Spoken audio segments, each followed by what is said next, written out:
Hi, class. I'm really sorry that we're having to do this via e-learning, but sort of how the day fell, I was pending a COVID result for my daughter, so I couldn't be at school early this week. But here we go.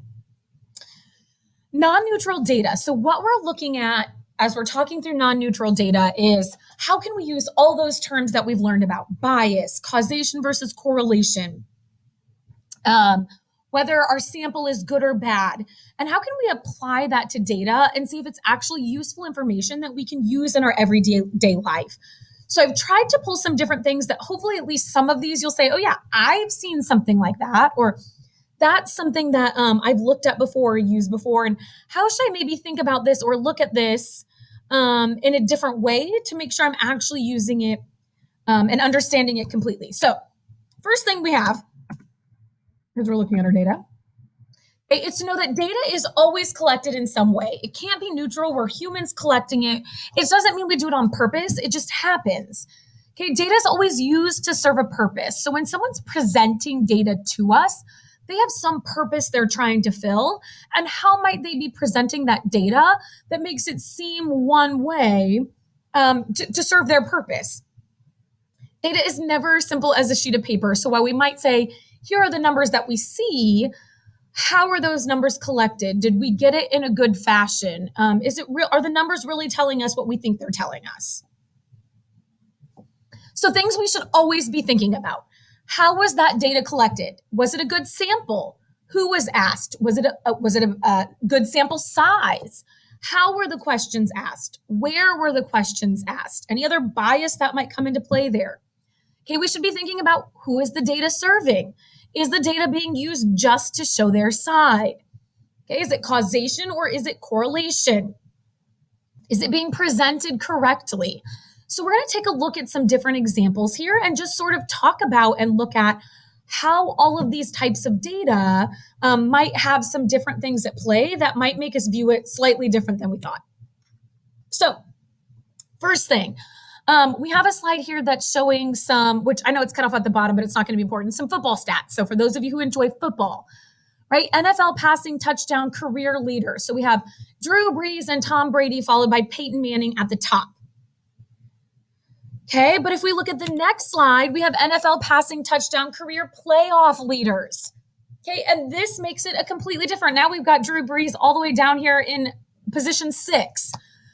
Okay, and notice there's this just one little teeny tiny different word of a difference. Okay, so if you decide you really loved Drew Brees, this isn't the data you're going to want to be showing people, right? You're going to want to show the career leader, which does not include playoffs. Okay, if you decide, you know what, I really want to show that Tom Brady is the best, or whatever, you guys all know that sports are not my thing, then you might want to show data in this regard. So just those small, fine words being different can be used to support what you're trying to say instead of looking at sort of every aspect of all of that information. Here's a great graph. Okay, so here's a graph. Hopefully, maybe all of you have been aware of this or have heard about this. It's happened in the last year.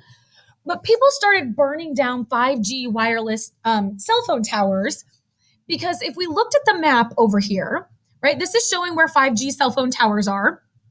And this map over here is showing COVID cases. Okay, and so these maps were being presented side by side, and we were hearing this stated repeatedly that 5G cell phone network towers are causing COVID, right? Where we see a lot of 5G wireless towers, we see a lot of COVID. And so people were assuming that one was causing the other. Now, I want you to sort of take a minute, pause the video if you need to, and sort of think about what might be happening that's actually going on here. Okay, I'm going to show you this short clip on the next slide that actually sort of explains what's really going on in this situation. You could obviously watch this if you wanted to, but it made the rounds, helped by images like these showing maps of real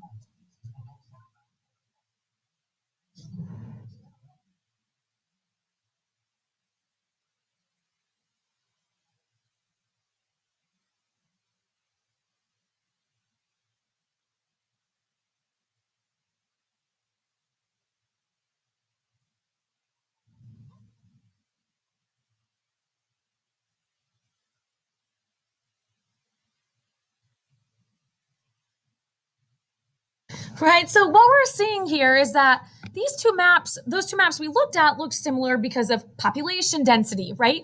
That's correlation, not causation. And by people presenting this information, saying one is causing the other, they were leading people to believe that it was a causation, when in fact it's just a correlation. Okay, so here's another one that we have. I went further back in politics because I didn't want to bring up anything too controversial, but this was actually presented in national news. Okay, and we have a graph here of, you can learn more about the primaries and all that stuff if you want, but 3 candidates who were running for the GOP for a presidential run, and it was Huckabee, Romney, and Palin. Okay, and so we have the percent of people over here in this graph that are supporting or behind each candidate. Okay, so again, I want you to sort of take a minute and look at this graph and sort of see what you notice. Now, when you look at this, hopefully you're recognizing a couple things. Well, A, it's a pie graph, and a pie graph should add up to 100%. And these numbers, even just by adding 2 of them, are definitely more than 100%. So why a pie graph is even being used, I don't know. On top of it, right, they kind of have this pie graph angled a little bit, and it's sort of making this 70% not look any different of a size than any of the other. And in fact, the 70% almost looks smaller than the 63%. Okay, and there's several reasons that could go into play. Maybe someone was just not smart who made it. I don't know. Okay, maybe maybe they were trying to make it look like more people favored Huckabee than they really did. There could be lots of reasons that play there, but if you're watching news and you only see this come on the screen for, 10, 15 seconds, and you just take a glance at it, you're probably not going to get that whole picture unless you have additional time to really look at it and interpret it and analyze what that data is actually showing, right? So in this example, we have where data isn't being represented very well, and it might even be misrepresented to try and show favor towards one political candidate over another. So here we have some early results of a COVID-19 vaccine trial, and I realized that we're past the vaccine process. Again, I pulled something because I didn't want it to be super controversial, but I just want you to take a look at this article, and I hope that you'll pause the video and take a little bit of time to read. And I'm hoping when you read through it, a couple things are going to come to mind. A, usually my students read the first sentence and go, there's no way that I could read this.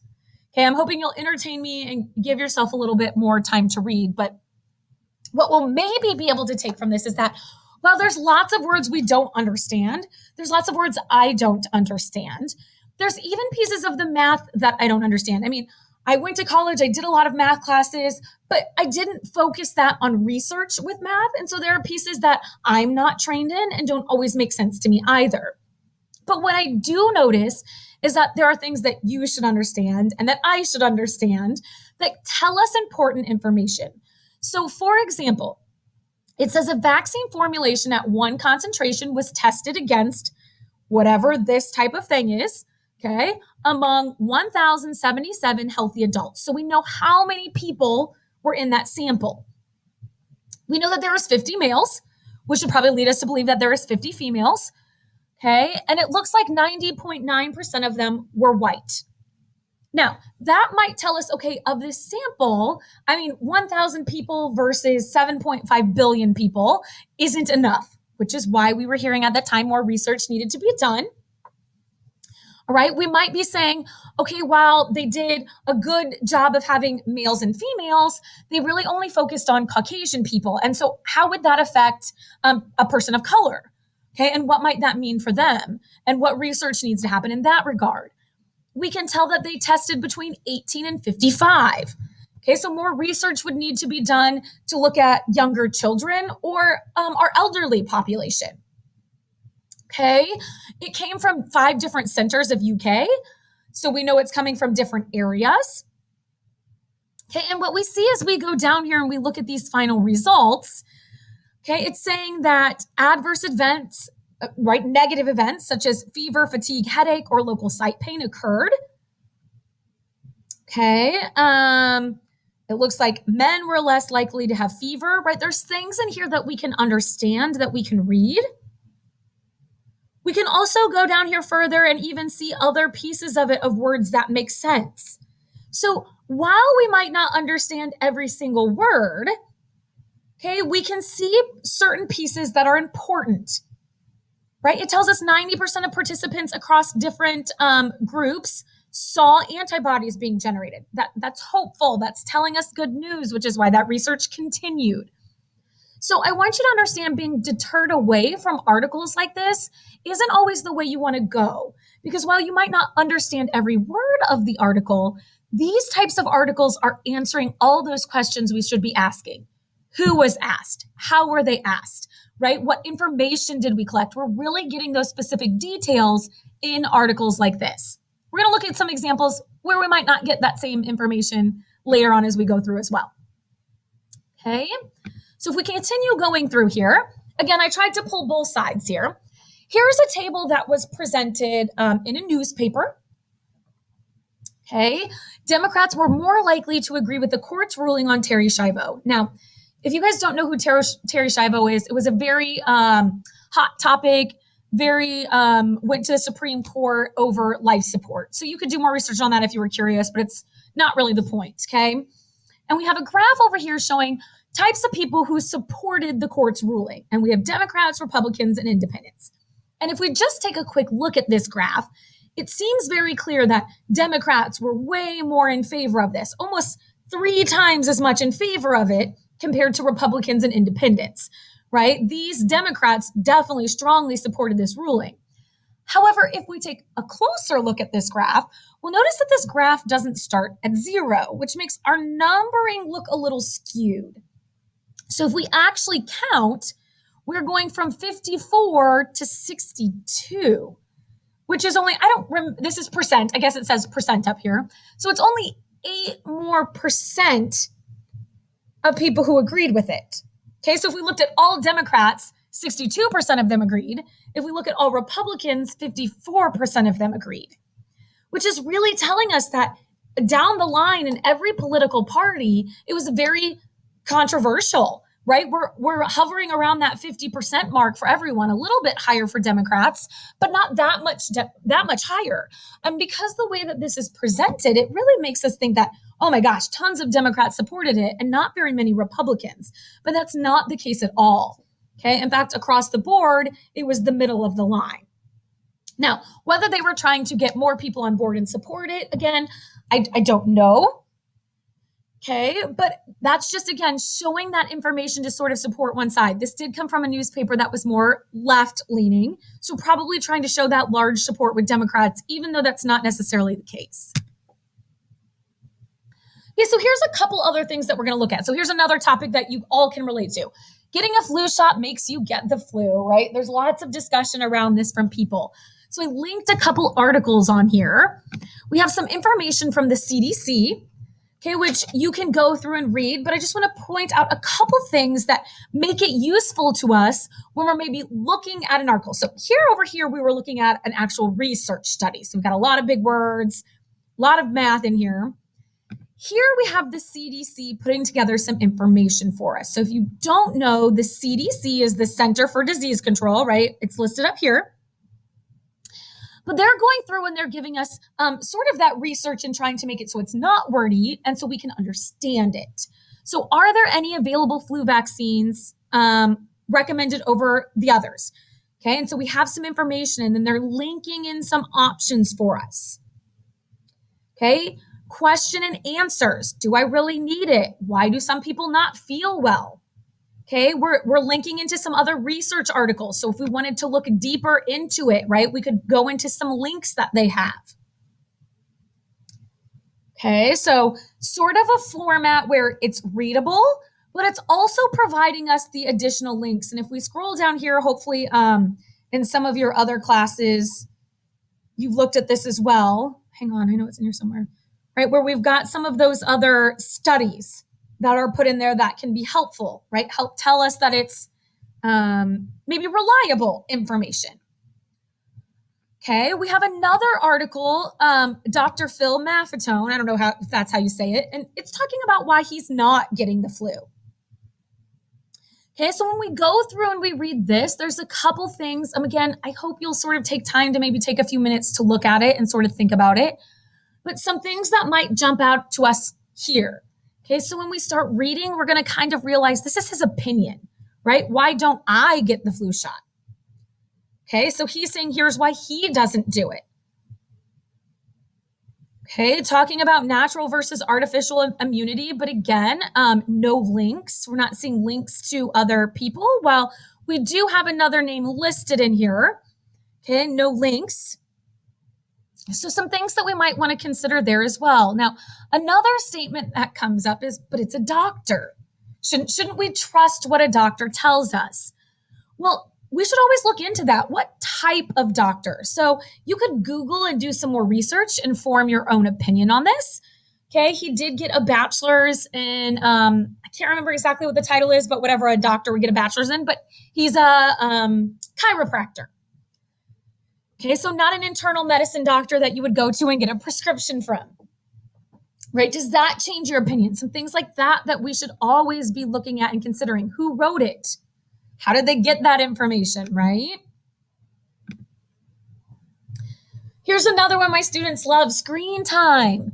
Is too much screen time? Some people say too much screen time is bad for your health, and some people say screen time isn't really that bad.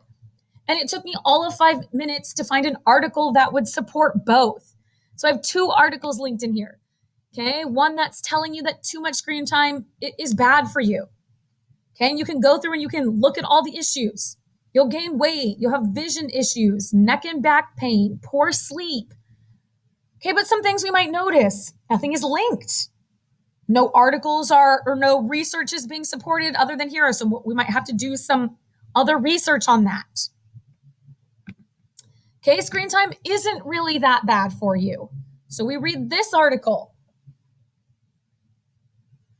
Okay, again, if we start scrolling through, we don't see other articles linked other than maybe we have a Scientific American link. Okay, so that's taking us to something here, but not sort of giving a whole research thing there, but we could look at that. Okay, and if we read through here, it's going to tell us that it's not increasing depression, it's not increasing suicide, it's not making us more selfish. Okay, now, does that mean that one of these is right and one of these is wrong?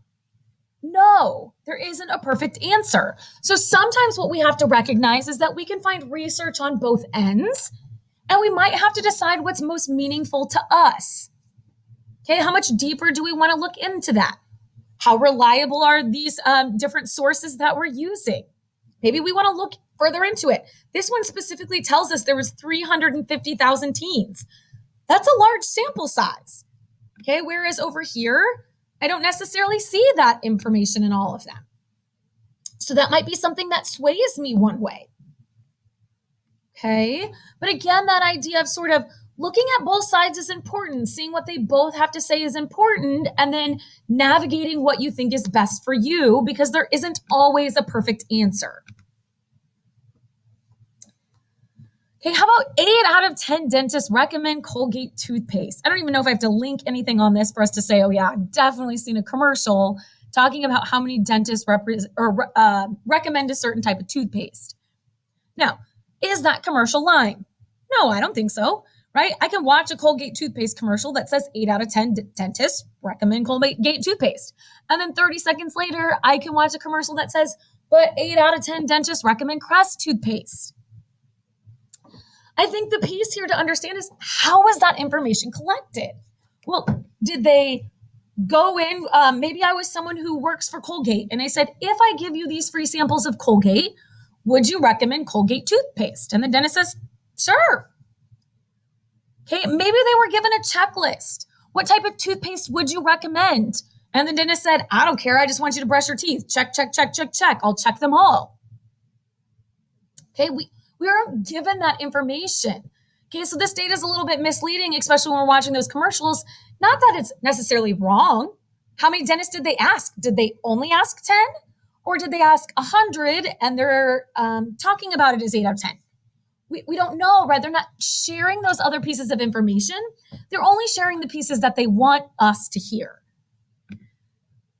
PlayStation 2 is the best video console of all time. Okay, so here's a graph.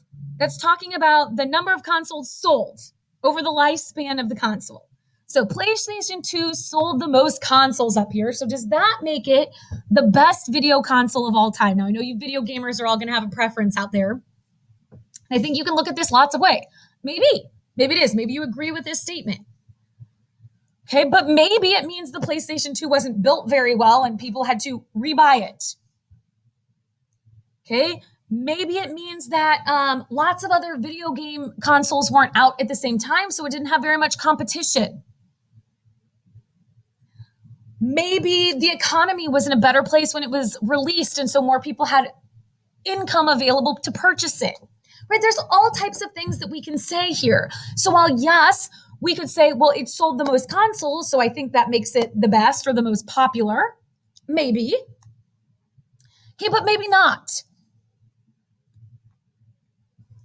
More than 7 times as many people died in motor vehicle accidents in Indiana than in Wyoming in 2017.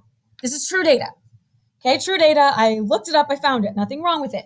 So does that mean go move to Wyoming, you're less likely to die in a car accident? Right? Things we should think about. What's the population of Wyoming versus the population of Indiana? Okay, Wyoming isn't as urban. We don't have as many people in close space. It's more spread out. So while maybe more people died, maybe the percentage of people who died isn't the case. Okay, so going through all these options, right, we're just looking at different things, ways that we can think about, do we have a good sample? Are we thinking causation versus correlation? Are we looking at what other factors could be at play? Are we wondering if there's a fallacy in assumption, right? So if you look at this data right here, you might falsely assume that number of people is talking about percent when maybe it's not. Okay, so always questioning that data and looking at it and thinking about it and saying, what is this really telling me and how might this be being shared to benefit someone?